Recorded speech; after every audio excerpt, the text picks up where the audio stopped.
Om Namo Bhagavate Vasudevaya. Om Namo Bhagavate Vasudevaya. Om Namo Bhagavate Vasudevaya. Reading from the Bhagavad Gita, Chapter 14, Three Modes of Material Nature, text number 14 onwards. So reincarnation is the process by which a soul receives a new material body on the basis of activities performed in the present body. So every choice that we make, as I mentioned earlier also, we are sowing a seed for future happiness or distress for future body. And our activities or the choices are a result of the decisions we make. And our decisions are ultimately based on the modes which we are being influenced by.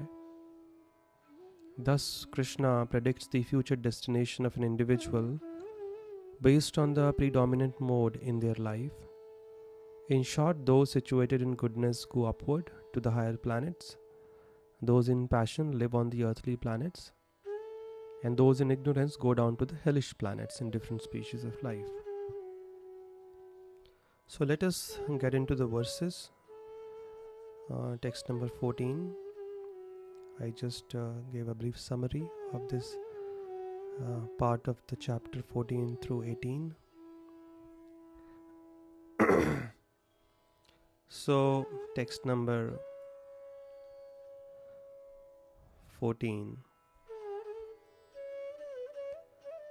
Yada sattve pravriddhe tu pralayam yati dehabhrit tadottma vedam lokan amalan pratipadyate. So what happens when somebody who's in the mode of goodness spent a life like that? When he dies, where does he go? When one dies in the mode of goodness, he attains to the pure higher planets of the great sages. That means he goes to the celestial world, the planets of the demigods, where there is immense amount of enjoyment. So many facilities to enjoy because you've earned it. It's like having your 3 days and 4 nights stay sponsored because you have earned it, you have worked hard, somebody has done it for you, arranged for you, so you enjoy. But know that the stay is not permanent. Once the stock of our goodness, our piety gets over, we again come back to the material world only for another material birth, old age, disease, death. What happens to those who die in the mode of passion? Rajasi pralayam gatva karma sangishu jayate tathap pralinas tamasi mudha yonishu jayate. When one dies in the mode of passion, somebody who spent a life full of unnecessary, unlimited hankerings and lamentations, desires, he takes birth among those engaged in fruitive activities on this planet Earth. And when one dies in the mode of good ignorance, he takes birth in the animal kingdom. So we have to be very careful which mode we are associating with, and accordingly, the next destination, the next body will be given to us. Whether we believe it or not, it is a fact, the law will not change. Some people just might laugh it off, but that is not going to change the universal laws, the karma factor.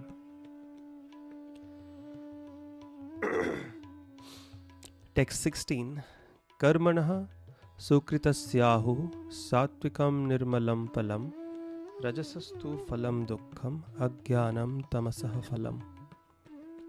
The result of pious action is pure and is said to be in the mode of goodness. So what is the result if you engage in activities in the mode of goodness? It's pure. It's good. You get rewarded. But action done in the mode of passion results in misery unlimitedly, ultimately. And action performed in the mode of ignorance results in foolishness. It further spoils our intelligence. And the more we keep making choices in the mode of ignorance, the more our intelligence gets covered. So the function of the intelligence is to discriminate. But when the intelligence is covered, we can't decide things. And therefore that leads to foolishness more and more. When it comes to another result of the 3 modes, in these verses Krishna is talking about the results of 3 modes, associating with 3 modes. Text 17. Sattvat sanjayate jnanam rajaso lobha evacha pramada mahu tamaso bhavato jnanam evacha. From the mode of goodness, real knowledge develops. From the mode of passion, greed develops. And from the mode of ignorance develop foolishness, madness and illusion. Same thing which he has been talking about. So mode of goodness is better than passion and ignorance, because here at least one has a greater degree of intelligence and he is able to discriminate between right and wrong, because his intelligence is pretty clear compared to the ones in the mode of passion or ignorance. And what is the destination of people in different modes? Like sometimes people say, everybody ultimately it's all the one result that one achieves, no matter what you do. Krishna is clearly saying, text 18, Urdhvam gachanti sattvastha madhye tishtanti rajasaha jaganya guna vrittistha adho gachanti tamasaha. Those situated in the mode of goodness gradually go upward to the higher planets. Those in the mode of passion live on the earthly planets, and those in the abominable mode of ignorance go down to the hellish planets. So the destination depends on whatever choices we are making. So we are held accountable for everything that we speak and do. Fortunately, by God's grace, we are not held responsible for the thoughts, but every word and every action we have to be accountable for it, and we will be punished or rewarded by the laws of karma. Therefore we have to live a life of responsibility, not a whimsical life. And whatever right and whatever wrong we do, it should not be decided by what the majority is saying, what the latest trend is, what the social media is saying, what I feel or think is right. It has to be based on Shastra, because ultimately judgments are passed based on the law books, which are the Shastra scriptures. So we have to therefore regularly hear from scriptures to understand what is the right thing and what is the wrong thing, what is to be done, what is not to be done. Scriptures decide, because they are the word of God, they are the law books.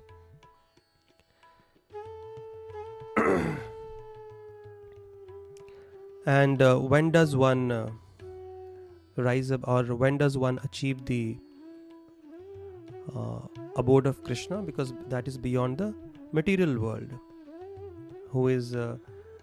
Krishna is living in the spiritual world, and three gunas are material, they are only prominent in the material world.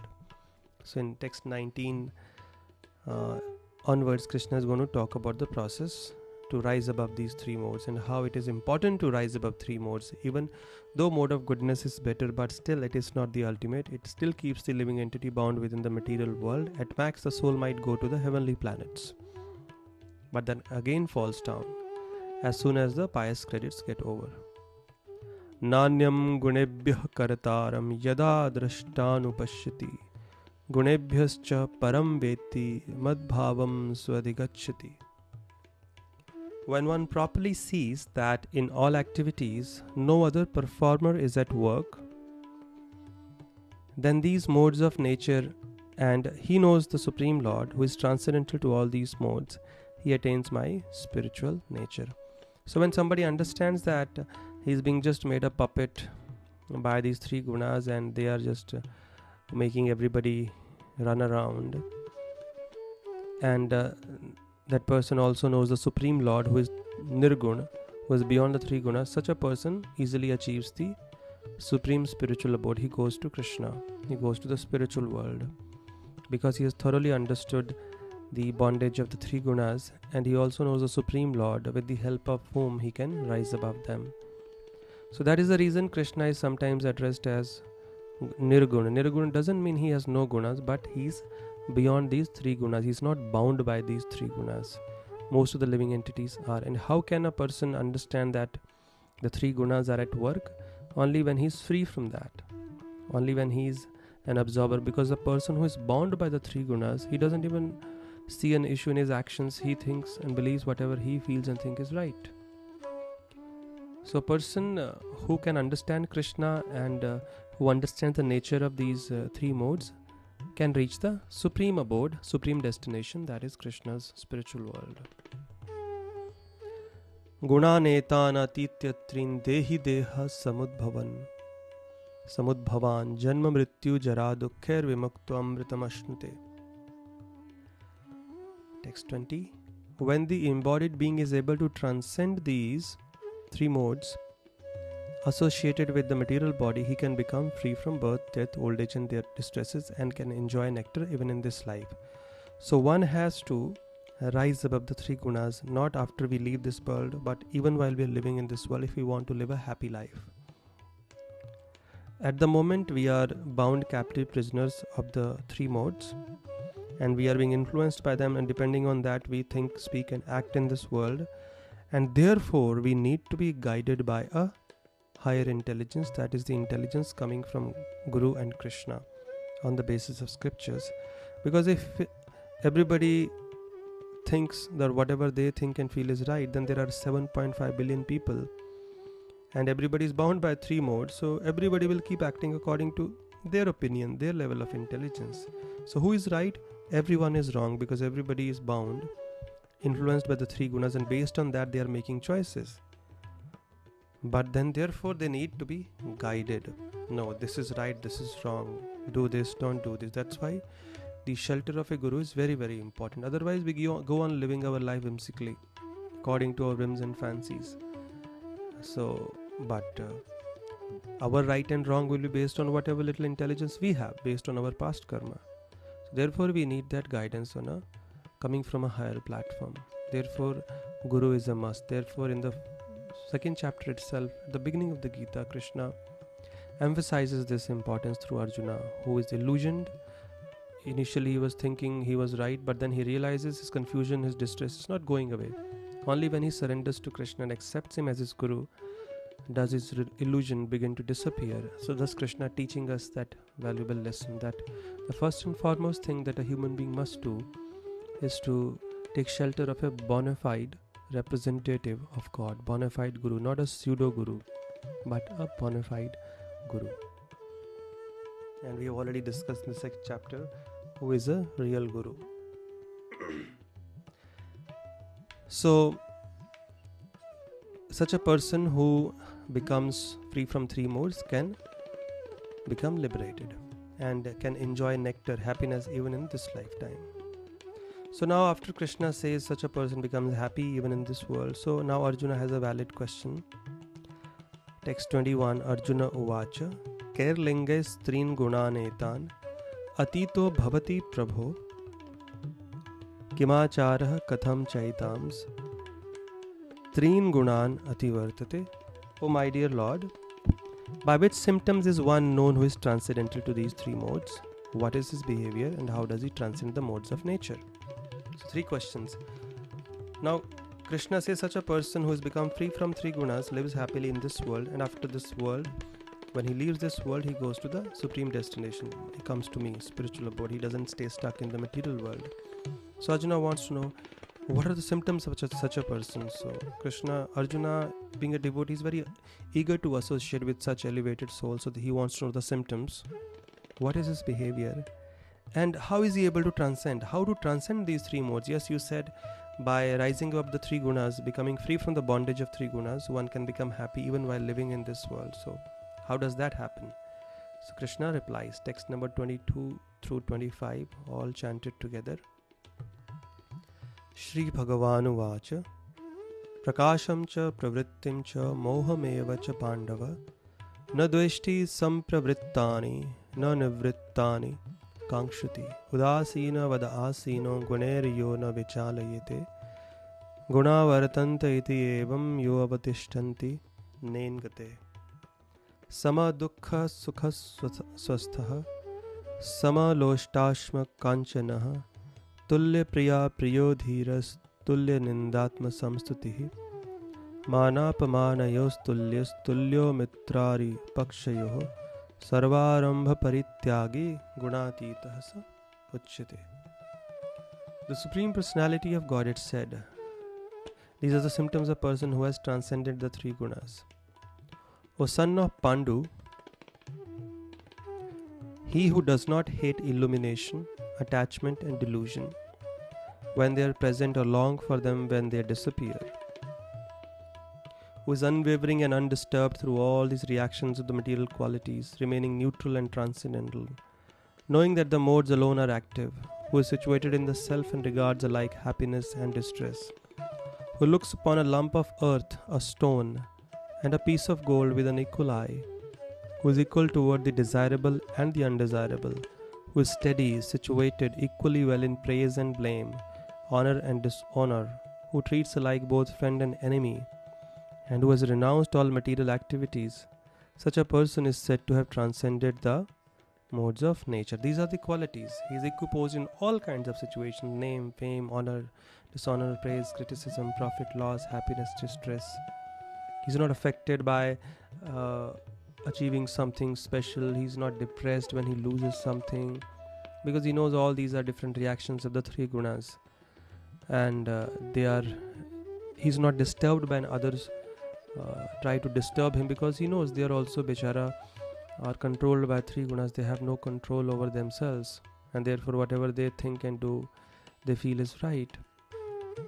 So such a person, we should know, has transcended the three modes, and he is free from any material activities. All his endeavors are only meant for increasing his God consciousness. That is his goal. Whatever helps in that, he accepts that. Whatever doesn't, he rejects that. And how to transcend then? After explaining the symptoms, text 26, one of the most important verses of the Gita. Mam chayo bhivicharena bhakti yogena sevate sagunan samatitaitan brahma bhuyaya kalpate.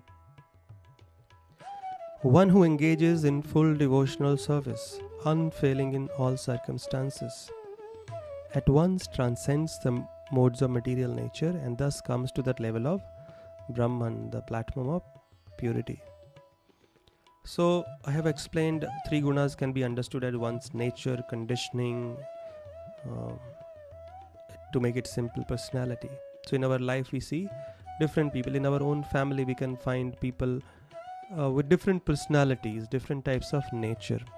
Why do they have different types of nature? Sometimes we think, how does this person behave like this? How can she do like that? Please understand, because of the different gunas that are controlling them. And the bondage of these gunas is so strong that whatever the person does or thinks or speaks, he or she is fully convinced that they are right. So when we come across such people, we should not try to retaliate or try to change them. It is impossible, because they are also bound. Sometimes we try to think, when will this person change? How can we change them? No, it is impossible. There's only one way, because they are bound by the three gunas, and you are bound by different gunas. Somebody else is bound by different gunas. So therefore our response and reaction in different situations are different. So instead of trying to change them, you should know that it is impossible on their own to change, as Krishna has already explained. There's only one way they can be changed: if they engage in full devotional service, Krishna says here. So unless somebody engages in full devotional service of Krishna, it's impossible for him to change his nature or personality. And that should also make us aware that it is impossible, it is useless to try and change others. They may just fake it. You may just make them fake it for some time, but the innate nature doesn't change. There's only one way: if they engage in the devotional service of Krishna. So therefore, instead of trying to change them, you should try to engage them in the Lord's service.